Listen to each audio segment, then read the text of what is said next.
안녕하세요. 오늘은 노혜진 선생님과 국권 수호 운동에 대해서 공부를 해 보도록 하겠습니다. 교과서 페이지는 36쪽입니다. 자, 준비되셨나요? 자, 오늘의 내용을 같이 한번 보도록 하겠습니다. 오늘은 일제의 국권 침탈 과정에 대한 공부를 할 텐데요. 우리나라의 역사상 가장 힘든 시기가 이제 시작이 되려 하고 있습니다.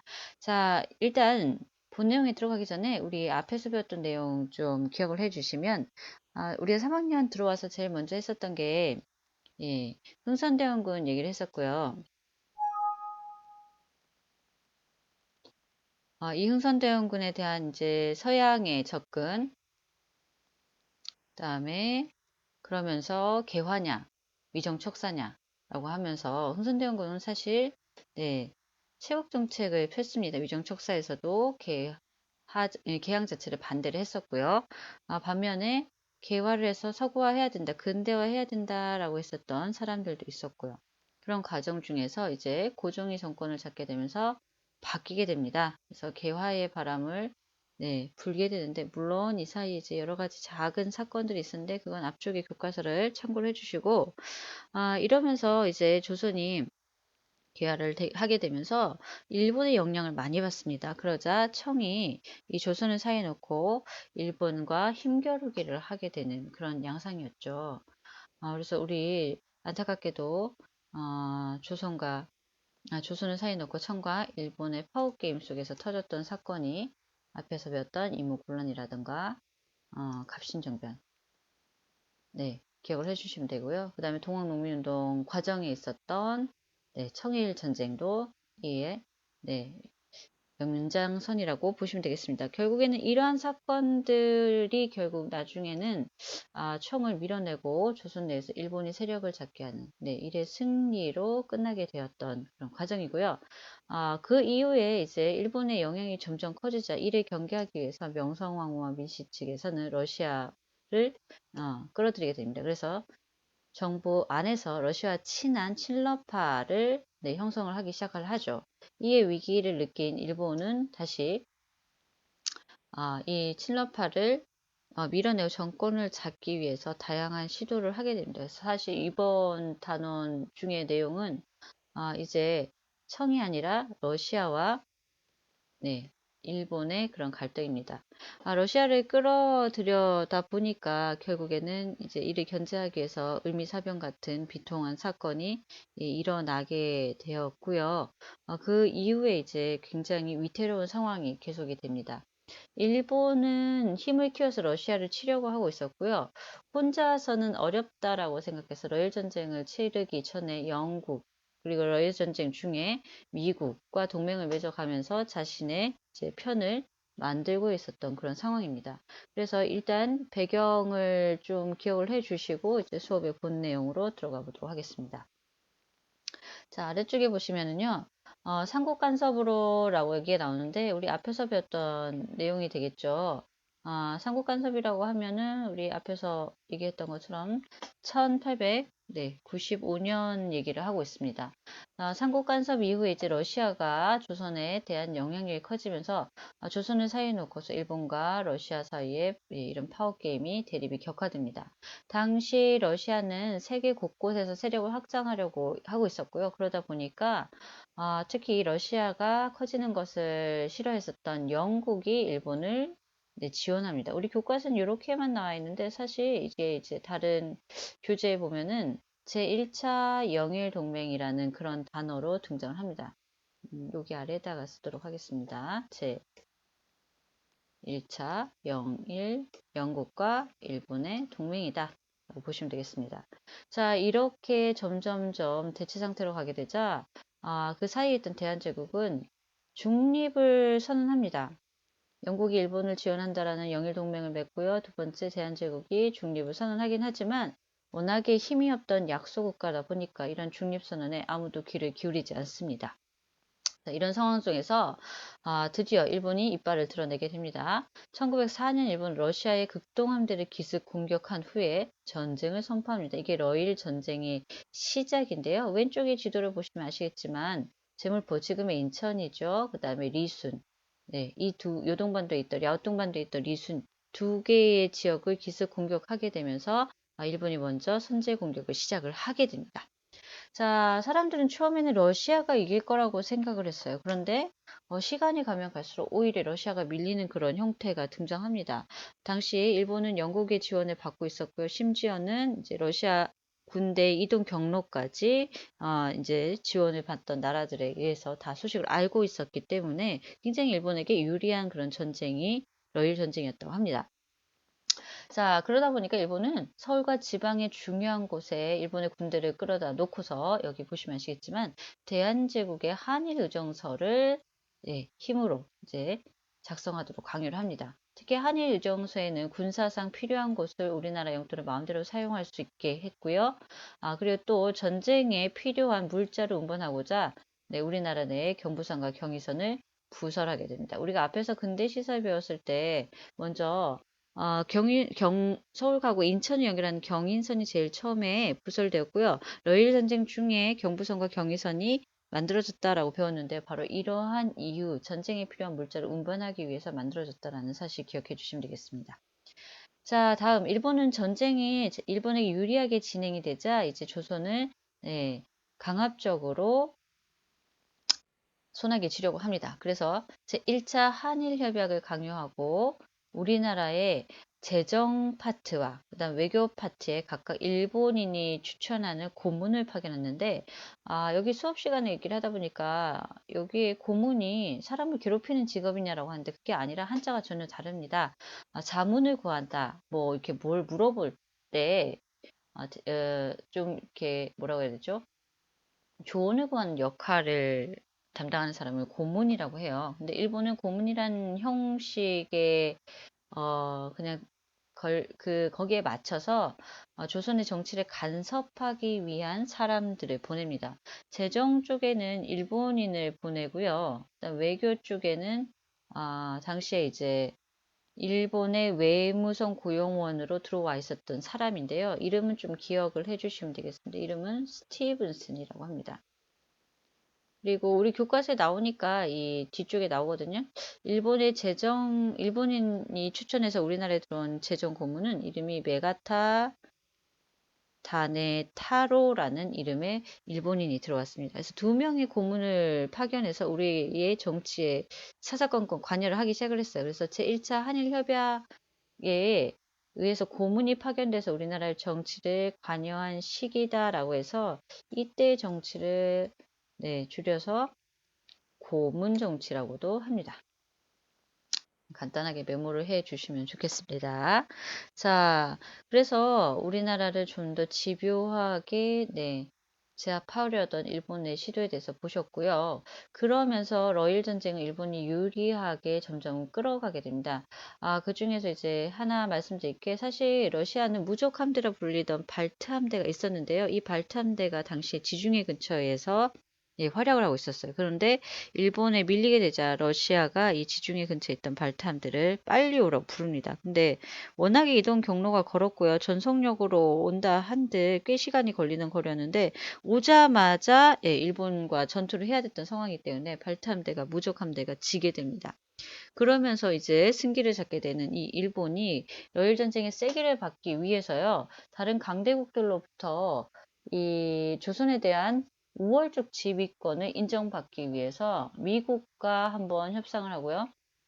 그 다음에 영국과도 또 하나의 조약을 맺게 되는데 우리 교과서에는 이 내용이 안 나와서요. 옆에다가 메모를 해 주시면 좋겠습니다. 자, 먼저 미국과의 맺은 협상을요. 가스라 테프트 밀약, 몰래 한 약속이라고 얘기를 합니다. 가스라는 일본 사람이고요. 테프트는 미국 사람인데 두 나라가 만나서 서로 일본은 조선을, 그 다음에 미국은 필리핀을 장악하는데 토달지 않겠다, 태클 걸지 않겠다라는 그런 약속을 몰래 했고요. 두 번째, 이제 일본과 영국이 맺은 조약으로는 우리는 영원한 우방이다, 우리는 영원한 친구다라는 제 2차 영일 동맹을 한 번 더 맺게 됩니다. 자, 그런 와중에 이제 러일 전쟁이 일본의 승리로 끝이 났고요. 양국은 미국이 중간에서 이제 중재한 역할을 했었고요. 포츠모스라는 곳에서 포츠모스 조약을 체결을 하게 됩니다. 이 포츠모스 조약의 핵심 내용은 러시아가 한반도에서 손을 뗍니다. 그리고 일본이 한반도에서 독점적 지배권, 우월한 지위를 갖는다. 위에도 나와 있죠. 우월한 지위를 인정받는 게 바로 이 포츠모스 조약이다라는 것을 기억을 해주시면 되겠습니다. 자, 특히 이제 러시아는요, 사실 이 러일 전쟁에서 지면서 랴오뚱 반도도 일본에게 넘겨주게 되고요. 사할린 땅의 일부도 일본에게 넘겨주게 되면서 네, 일본의 승리로 끝이 나게 된 전쟁이 바로 러일 전쟁이다라고 네, 생각을 해주시면 되겠습니다. 그리고요. 자, 교과서 37쪽은 잠깐 네, 넘어가고요. 38쪽을 먼저 설명을 해 드리도록 하겠습니다. 시기상으로는 연결이 되기 때문에 38쪽을 먼저 봐주시면 되겠습니다. 준비되셨나요? 자, 38쪽은 그 러일 전쟁 이후에 우리 대한제국의 운명에 대한 얘기가 나오는데요. 러일 전쟁에서 일본이 승리를 하게 된 후에 기세가 등등해졌겠죠. 일본은 군대를 동원해서 경복궁을 포위하고 고종 황제와 대신들을 협박하고 위협하고 고종 황제가 거주하고 있는 궁궐을 향해 대포를 조준해서요. 위협을 가하면서 조약을 체결했는데 이 조약을 제2차 한일협약 혹은 을사조약이라고 얘기를 합니다. 1905년에 네, 맺은 조약인데요. 사실 이 조약에는요. 정식 조약으로서의 그러한 절차도 그다음에 형식도 갖추지 않고 있어요. 네. 그 내용도 너무 어처구니 없는 내용이라서 우리는 이 조약을 조약으로 인정을 하지 않고 있습니다. 그런데 을사오족이라고 알려져 있는 네, 친일파 세력들이 이 조약에 사인을 하게 되면서 고종을 무력화시키고 네, 반강제로 이런 조약을 강요당해서 외교권을 박탈당하게 됩니다. 자, 제2차 한일협약의 핵심 내용은요, 대한제국의 외교권을 빼앗고 내정에 간섭한다라는 것입니다. 그동안 일본은 조선에 손을 넣기 위해서, 조선을 손을 넣기 위해서 청과 겨루게 되고요, 러시아와 겨루게 되니까 또 다른 나라가 개입할 소지를 아예 사전에 없애버리고자 하는 의도로 조선의 외교권을 철저하게 일본을 통해서만 할 수 있다. 라고 얘기를 합니다. 그게 바로 제2차 한일협약 을사조약의 핵심 내용입니다. 그러나 이 협약은 고종의 서명도, 그리고 고종 위임장도, 명칭과 비준서, 이 조약을 인정한다, 발효한다라는 그런 내용이 없기 때문에 절차상의 결함이 많은 데다가 위협을 통해서 이루어진 조약이다라고 해서 우리는 을사늑약이라고도 합니다. 여러분들은 같은 이름이라고 기억을 해주시면 되겠습니다. 거기에 대신에 그러면 대한제국의 외교권을 뺐고 그 대신에 일본에서 보낸 통감에 의해 정치, 다시 얘기해서 이때의 시기를 우리는 또 뭐라고 얘기를 하냐면 통감이 들어와서 정치를 간섭했던 통감 정치 시기다 이렇게 합니다.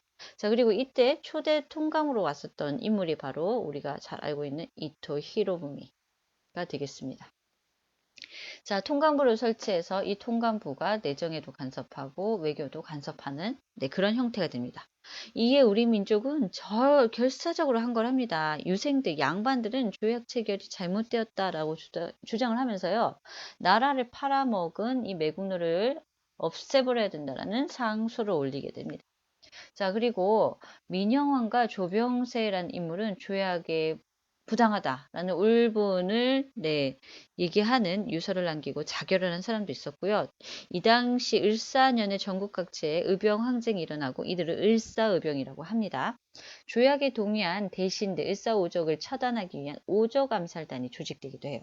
언론에서도 특히 여러분들 기억하실지 모르겠지만 베델 양기탁이 만든 대한매일 신보나 그다음에 장지연이라는 사람이 쓴 시리아 방송대국을 실은 신문들이 있었어요. 그래서 이런 신문들에서도 열심히 네, 이 조약이 잘못되었다라고 얘기를 하고 있습니다. 시리아 방송대국, 장지연의 시리아 방송대국은 황성신문에서 실었고요. 그 다음에 우리 교과서의 앞 페이지에 나오는데요. 잠깐 위로 다시 한번 가보겠습니다.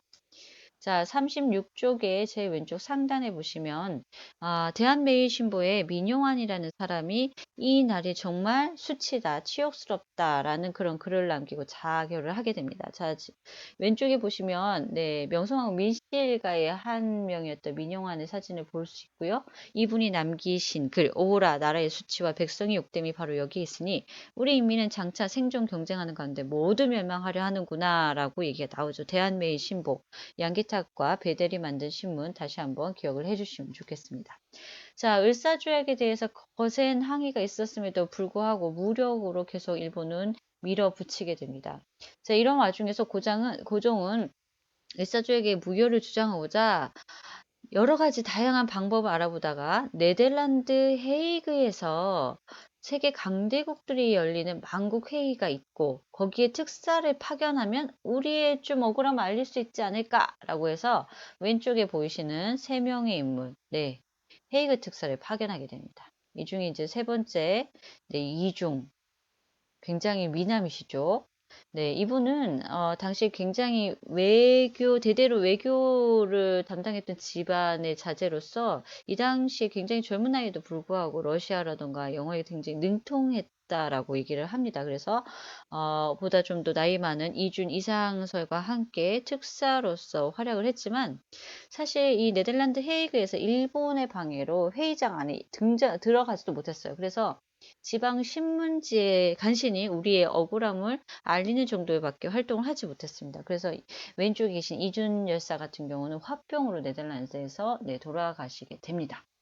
자, 그래서 별 성과를 거두지 못했는데 일본이 이 사실을 꼬투리 잡아서 결국에는 고종의 강제로 네, 왕의 자리에서 물러나게 합니다. 고종도 왕의 자리를 순종에게 예, 물리는 걸 거부했고요. 순종도 왕의 자리에 앉는 걸 거부합니다. 그러나 일본이 고종도 순종도 참가하지 않은 채 왕위를 양위하는 행사를 진행을 해요.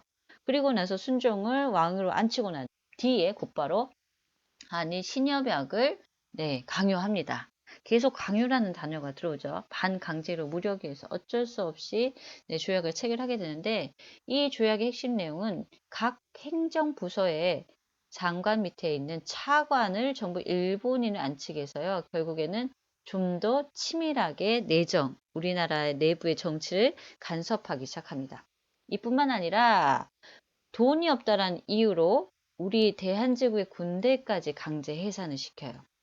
이어 일본은 대한제국의 사법권과 경찰권마저 없애버립니다. 그리고 친일 단체인 일진회를 앞세워서 나라를 차라리 일본에 합치는 것이 우리의 살 길이라는 얼토당토하는 그런 청원서를 내게 시킵니다. 그래서 마침내 일본이 한일 병합조약을 강요해서 우리 민족이 국권을 완전히 빼앗기고 식민지가 된 게 1910년입니다.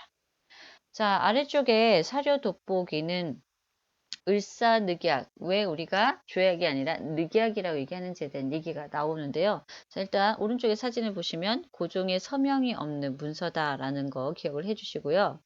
그리고 이 안에 있는 내용에 보시면 한국 정부는 지금부터 일본 정부와 중간을 거치지 않고서는 국제적인 성질을 가진 어떤 조약이나 약속도 맺지 않는다라는 얘기가 나오고요. 그다음에 통감은 오로지 외교에 관한 사항을 관리하고 한국 황제폐하를 만날 수 있는 권리를 가진다라고 얘기가 나오고 있습니다. 자, 그리고 나서 이제 다시 아까 빠뜨렸던 37쪽으로 네, 가보겠습니다. 37쪽에는요, 이 시기에 불법적으로 우리의 영토였던 독도 그리고 간도에 대한 네, 일본의 예, 뭐라고 해야 될까요? 욕심이라고 해야 될까요? 그래서 우리나라의 역사에서 일어나지 않아야 되는 일들이 지금 계속 일어나서 안타까운 심정인데요. 우리의 영토들이 어떻게 네, 다른 이들의 손에 훼손되었는지 한번 보도록 하겠습니다. 자, 먼저 독도는 오른쪽에 교과서 37쪽에 나와 있는 사진처럼 섬이 하나가 아니라 두 개, 동도와 서도로 이루어졌고요. 자, 이 독도는 신라 시대 여러분들 뭐 독도는 우리 땅 노래에서 나오다시피 지증왕부터도 한국의 영토로 인식되었고요. 조선 숙종대인 안용복이라는 인물이 울릉도에 불법 침입한 일본 어부를 쫓아내고 오히려 일본까지 쫓아가서 우리 땅이다. 절대 함부로 들어오지 말라라고 못 받고 돌아오기도 했습니다. 자, 그럼에도 불구하고 여기가 워낙에 한류와 난류가 만나는 조경 수역이다 보니까 일본 어민들이 우리나라 영해의 무단으로 고기잡이를 하는 일이 자주 일어나요. 일본에 항의를 하기도 했었고요. 너무 이게 심하게 충돌이 일어나니까 관리도 파견하기도 했었고 한때는 섬을 다 비우기도 했었어요. 이런저런 상황 속에서 시간이 흘렀지만 이 땅은 우리 조선의 영토로 인식이 되어 왔고요. 특히 대한제국에서도요, 1900년 고종황제께서 칙령을 발표합니다. 명칭이 가끔 다른 교재나 시험에 나오는데요. 대한제국에서 내린 칙령이었고요. 넘버가 매겨져 있어요. 제41호라고 기억을 해주시면 되겠습니다. 자, 대한제국 칙령 제41호에는 울릉도를 군으로 승격시키고 독도도 우리의 땅임을 명확히 하고 있습니다. 또 이 지역에 신문과 같은 관보를 통해 독도가 우리 영토임을 알리게 됩니다. 그런데 일본은요, 러일 전쟁 중인 1905년 러시아를 견제하기 위한 군사적 요충지로서 독도를 사용하려고 일방적으로 시마네현에 독도를 편입시킵니다. 그리고 다케시마라는 이름을 얘기를 하죠. 이는 역사상으로나 국제법상 있을 수 없는 일이고 우리의 영토를 침탈한 행위입니다. 사실 지금 일본은 계속 독도를 걸고 넘어져요. 독도를 걸고 넘어지는 이유가 뭐냐면 국제사법재판소의 독도 문제를 가지고 가기 위해서요. 우리의 땅이기 때문에 우리는 이게 분쟁을 해결해 달라고 국제사법재판소에 이 안건을 가지고 갈 필요가 없는데 일본은 계속해서 언론화시킵니다. 그 이유는 실제 섬 하나를 놓고 두 개의 나라가 분쟁이 일어났을 때 국제사법재판소에서는 두 개의 나라가 섬 하나를 같이 관리하도록 결론을 낸 적이 있어요. 일본이 노리는 수가 바로 그것입니다. 여러분들은 정확하게 알고 계셔야 됩니다. 독도는 우리 땅이기 때문에 절대로 이를 나누기 위해 국제사법재판소에 이 안건을 올릴 필요가 없음을 다시 한번 명확히 밝힙니다. 자, 두 번째 간도에 대한 얘기가 나오는데요. 아래쪽에 보시면 지도는 안 나와 있지만 우리 한반도의 북쪽, 고구려 광개토 대왕이 말 달리던 그 만주벌판의 아래쪽과 우리나라 한반도의 북쪽 지역의 경계 지역입니다. 이 위에가 만주고요. 이 아래쪽이 서간도, 북간도가 되겠습니다. 이 간도는 사실 19세기 이후 1800년대에 조선인들이 자주 왕래하고 땅도 개척하면서 살았던 사실상 우리 민족이 많이 들어와서 살았던 생활 터전이에요. 그러나 을사늑약으로 대한제국이 외교권을 박탈당한 시점에서 일본은 이 지역에 철도를 놓을 수 있는 권리를 청으로부터 받는 대신에 이 간도에 대해서 더 이상 얘기하지 않겠다라는 간도협약을 체결해서 결국에는 이 간도를 청의 영토로 인정합니다. 사실 이 지역에도 비석이 하나 세워 있는데요. 이 비석에 쓰여진 글 때문에 청과 계속 어디까지가 청의 땅이고 조선의 땅이냐를 놓고서 분쟁이 있었던 지역입니다. 비석에는 토문강을 경계로 한다라고 적혀 있는데 이 토문강에 대한 해석이 우리 조선은 이 위쪽에 숭화강의 지류다라고 얘기를 하고 있고요. 청은 압록강을 얘기한다라고 얘기를 하고 있기 때문에 분쟁의 요지가 있었던 곳이긴 하지만 일본이 간도 협약을 맺으면서 간도 지역을 청의 땅으로 인정을 해버린 우리의 일사조약으로 외교권을 박탈당한 시기에 일어났던 안타까운 그런 내용입니다. 자, 아래쪽에 탐구활동 다시 한번 같이 한번 더 보실게요. 탐구활동에서도 독도에 대한 얘기가 다시 한번 나오는데 독도는 1900년 고종황제가 대한제국 칙령 제41호 우리 땅인 것을 밝혔고요. 그 이전에 있었던 얘기인데 일본의 태정관이라는 최고 고위직에게 일본의 하위 관리가 물었어요. 도대체 이 땅은 어디 나라 땅이냐라고 물었더니 답변이 울릉도의 일도는 일본과 관계없다는 것을 명심하라라는 게 1877년의 기록에 나옵니다. 일본인 스스로도 이 사실을 인지하고 있었다는 얘기죠. 독도가 자신의 땅이 아니라 우리 조선의 땅이라는 것을 알고 있었음에도 불구하고 분쟁을 계속 일으키고 있다라는 사실을 좀 기억을 해주시면 되겠습니다. 자, 이렇게 독도까지 정리를 했고요. 자, 이어서요. 교과서 39쪽으로 가겠습니다. 자, 39쪽에서는 국권 침탈에 맞선 우리의 이야기를 좀 해보려고 하겠습니다. 자, 지금 계속해서 일본은 국권을 침탈하고 있습니다. 그렇다고 해서 우리가 가만히 있었던 것은 아니다. 여기에 대해서 크게 두 가지 방법으로 거세게 항의를 하는데, 먼저 첫 번째는 총을 들고 싸우는 의병 항쟁의 방법이 있었고요. 두 번째는요, 실력을 키워서, 지식을 키워서 실력으로 이들을 쫓아내자라고 얘기를 하는 실력 양성을 주장하던 애국 계몽 운동 두 가지로, 다르게 두 가지 방향으로 다르게 진행되었다라는 사실 기억을 해주시면 좋겠습니다. 사실 의병 항쟁은 개화나 개항 자체를 반대했던 위정촉사 쪽의 인물들이 많이 활동을 했었고요. 애국 계몽 운동은 근대화를 주장했던 개화파 사람들의 목소리다라고 보시면 되겠습니다. 자, 아래쪽에 보시면 1900년대 이제 전후로 해서 우리 의병들이 일어났던 큰 사건들이 나오는데요. 그 중에 먼저 첫 번째는 명성황후 시해 사건과 단발령을 계기로 일어난 의병입니다. 이 의병을 을미의병이라고 하고요. 이때 활약했던 인물은 유인석, 이소응이 바로 위정척사 사상을 가진 유생들, 양반들이 주도했다라는 거 기억을 해주시면 되겠습니다. 그래서 이들의 노력에 의해서 전국 각지에서 일본인들과 충돌하고 일본인을 공격하고 단발을 강요하는 친일 관리들을 처단합니다. 혼내키기도 합니다. 그리고 그런 와중에 이제 고종이 아간파천을 하게 되고요. 아간파천 이후 고종이 단발령을 이제 철회하고 안 해도 된다, 없애고 의병의 해산을 권해요. 이제 더 이상 싸우지 마라. 라고 하자 대부분 의병들은 이때 한번 해산합니다. 그러다가 두 번째 1905년 외교권을 뺏겼다는 을사늑약 체결 소식이 전해지면서 전국 각지에서 의병이 다시 일어납니다. 이때 의병은 을사의병이라고 합니다. 그래서 을민년 의병이 유생들이 양반들이 주였다면 이때는 유생이나 공무원이나 농민 등 다양한 계층이 참여해서 조약을 파기해야 된다라는 얘기를 하면서 타도 무장투쟁을 주장을 했습니다.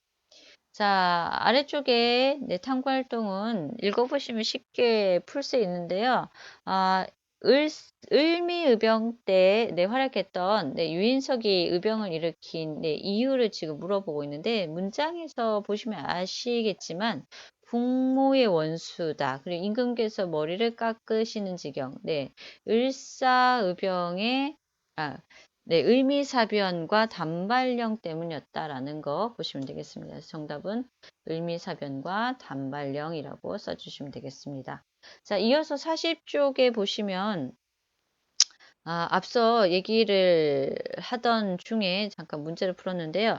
을사의병 다시 연결해서 말씀드리겠습니다. 을사의병 1905년 외교권 박탈의 을사의병 때에 활약했던 인물들이 지금 교과서에 나오는데 민종식도 사실은 양반 가문이고요.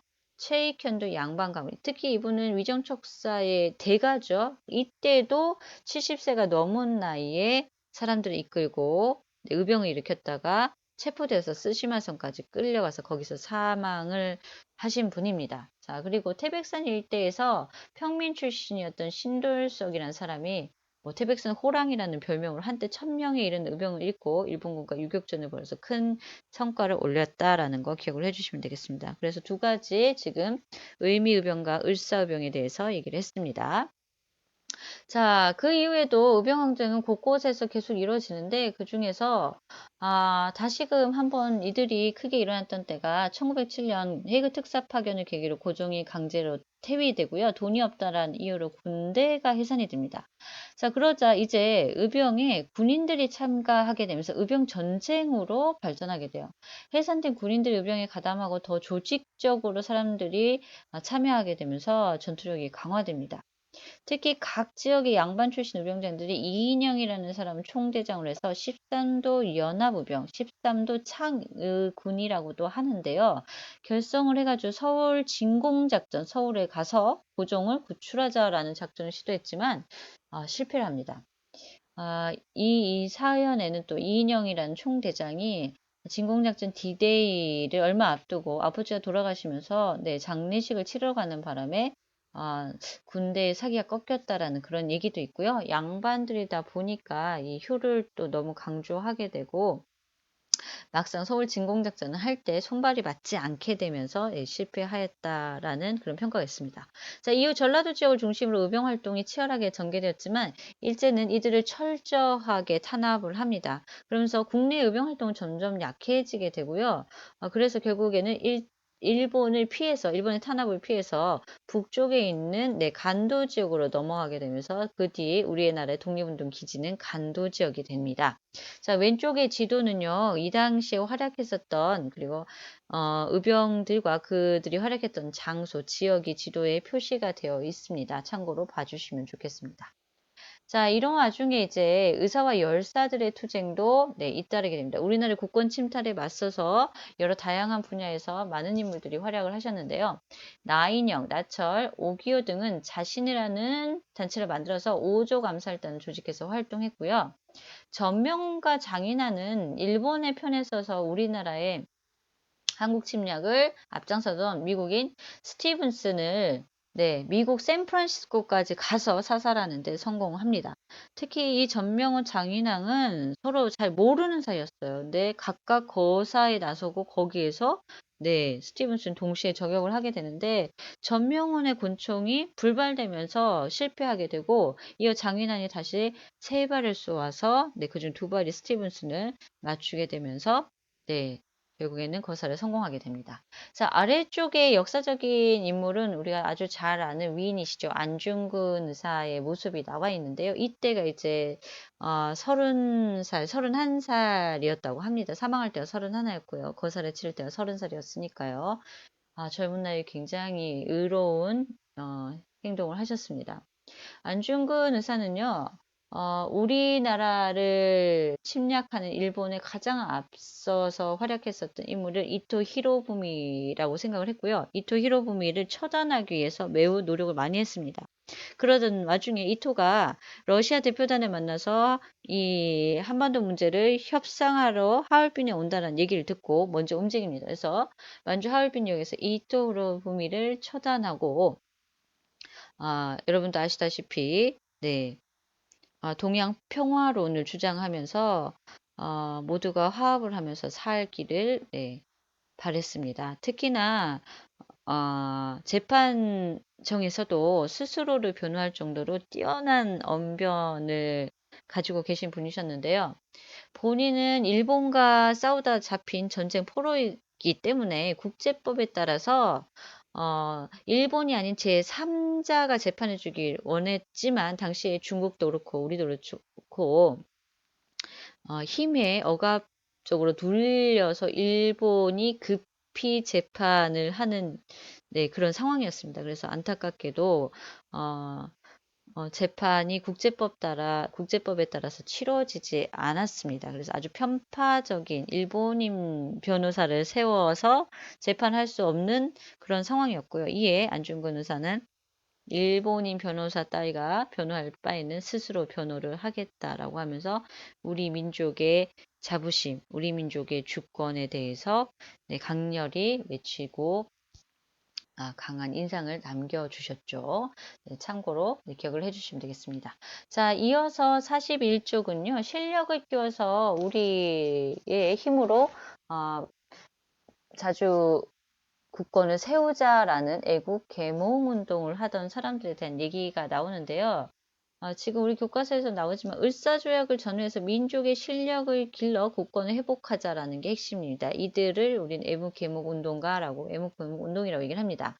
개화운동가 독립협회 활동을 했었던 멤버들의 주장이 계속 이어졌다라고 보시면 되겠는데요. 즉각적인 무기 들고 싸우는 것보다는 진정한 실력을 키워야 된다라고 생각을 했었던 사람들입니다. 그래서 교육 구국운동, 교육을 통해서 나라를 구하자. 언론 계몽운동, 언론을 통해서 사람들이 깨치고 계몽이라는 것 자체가 이성을 깨치다라는 뜻이거든요. 민족의 산업, 회사라던가 공장을 통해서 돈을 벌어서 우리의 실력을 키우자라고 하고요. 이와 더불어서 많은 단체들이 조직이 됩니다. 그런 조직들 중에서 우리가 주목을 해둬야 될 것이 헌정연구회인데요. 헌정연구회는 사실 이 독립협회의 멤버들, 독립협회가 고종이 강제로 해산시키면서 없어졌잖아요. 그 사람들이 다시 만든 단체라고 보시면 되겠습니다. 그래서 끊임없이 의회를 설립해서 입헌 제도를 만들자라는 것을 추구했고요. 이 헌정연구에 또 해산이 됩니다. 나중에는 또. 그래서 이 또 다시 흩어졌던 멤버들이 대한제강회라는 것을 만들어서요. 교육과 산업을 진흥을 목표로 삼으면서 전국에 지회를 들고 대리점 같은 거라고 생각하시면 되겠습니다. 그리고 책, 월간지 같은 것을 내서 대중의 인식을 깨우는데 굉장히 큰 공을 세웠다라고 보시면 되겠습니다. 자, 그리고 또 하나의 애국개몽운동 단체에서 우리가 빼먹을 수 없는 단체가 바로 시민회입니다.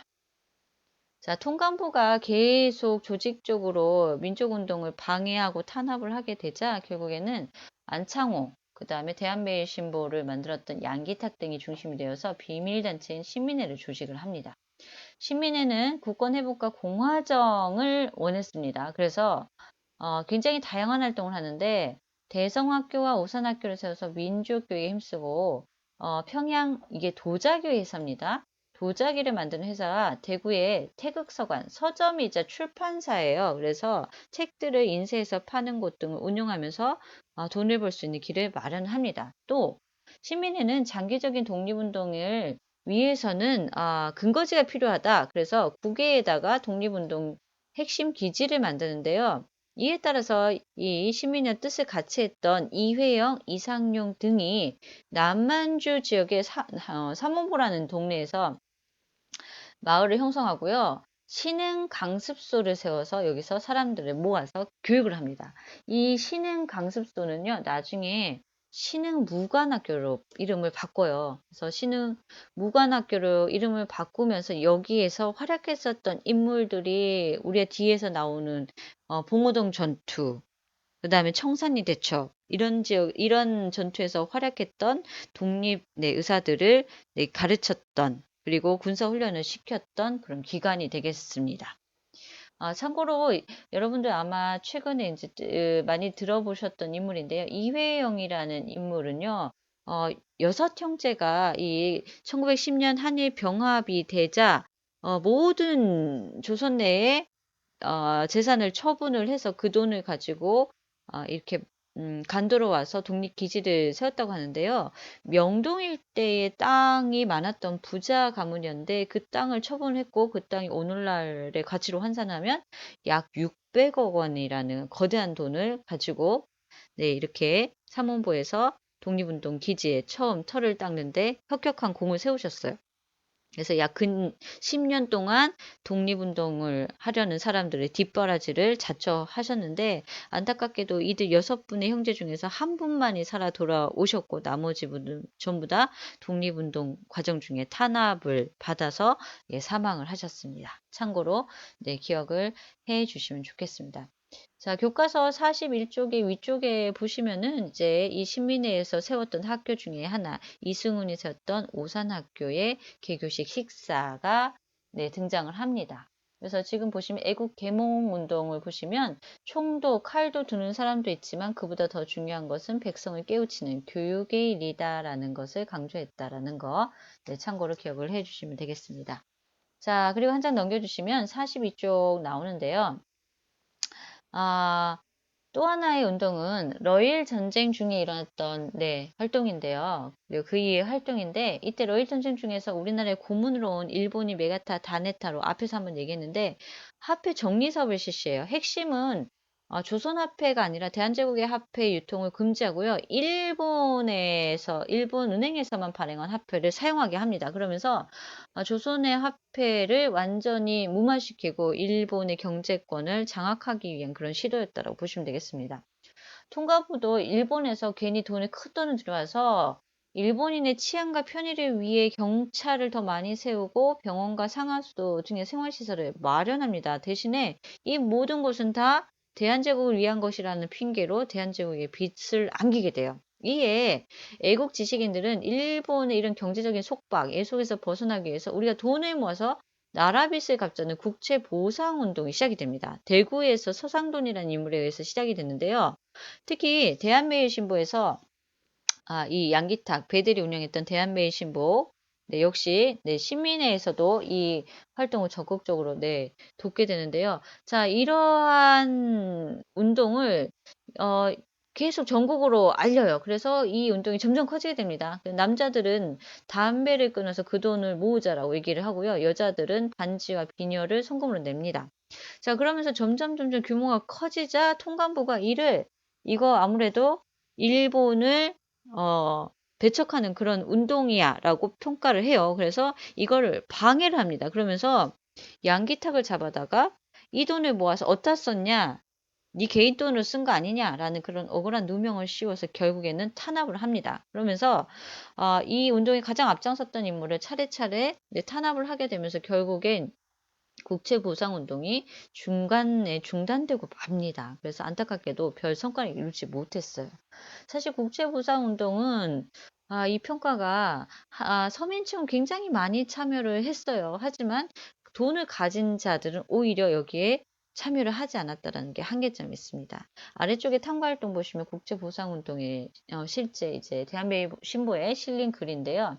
나랏빚 당시에 1,300만 원이면 엄청나게 컸었던 돈입니다. 빚 갚을 방침이 우리가 십시일반하자 조금씩 모으면은 이거 갚을 수 있을 것이다라는 것을 글에 실었던 내용이 되겠습니다. 자, 그리고 아래쪽에 내려오시면 학습 내용 확인하기가 있는데요. 다음 중 서로 관련 있는 것을 바르게 연결하시 한번 연결해 볼까요? 을사늑역은 네, 외교권 기억을 해주셔야 되겠습니다. 한일정서는 러일 전쟁에 네, 필요한 땅을 자유롭게 쓰기 위해서 한일 신협약은 네, 차관 정치를 하면서 대한제국의 군대를 해산했다라는 거 기억을 해주시면 되겠습니다. 자, 빈칸에 알맞은 말을 쓰시오. 13도 연합 의병은 뭐였죠? 서울 진공작전을 시도했으면 실패했죠. 써볼까요? 서울 진공작전. 자, 그리고 비밀단체였던 네, 신민회는 민족산업 육성과 독립운동 기지 건설을 추진합니다. 자, 그리고 다음, 네, 걸어서 역사 속으로는 우당 기념관 얘기 나오는데요. 앞서 얘기했던 우당 이회영 선생이 일대기를 얘기를 하고 있습니다. 그래서 여기 보시면 선생이 1907년 안창호, 양계탁과 함께 비밀 단체였던 시민의 결성에 참여했고요. 독립운동 기지를 만들기 위해서 나라가 망하자 전 재산을 가지고 현재 시기로 600억 정도의 돈을 마련해서 남만주의 삼원보로 갑니다. 그곳에서 경학사도 조직하고요. 신흥강습소, 네, 신흥무관학교로 이름이 바뀌죠. 자, 여기를 운영하게 되는데요. 1920년 폐교될 때까지 3,500여 명의 독립군을 배출했던 곳이다. 라고 보시면 되겠습니다. 그 이후에 중국 베이징에 머물면서 독립운동을 했지만 결국 일본 경찰에 붙잡혀 혹독한 고문을 받다 옥사신 분이 바로 우당 네, 이회영 선생이라는 사실을 좀 기억을 해주시면 되겠습니다. 자, 오늘 좀 많은 내용을 했는데요. 차근차근 다시 한번 복습해 주시고요. 네, 다음 시간에 뵙도록 하겠습니다. 수고하셨습니다.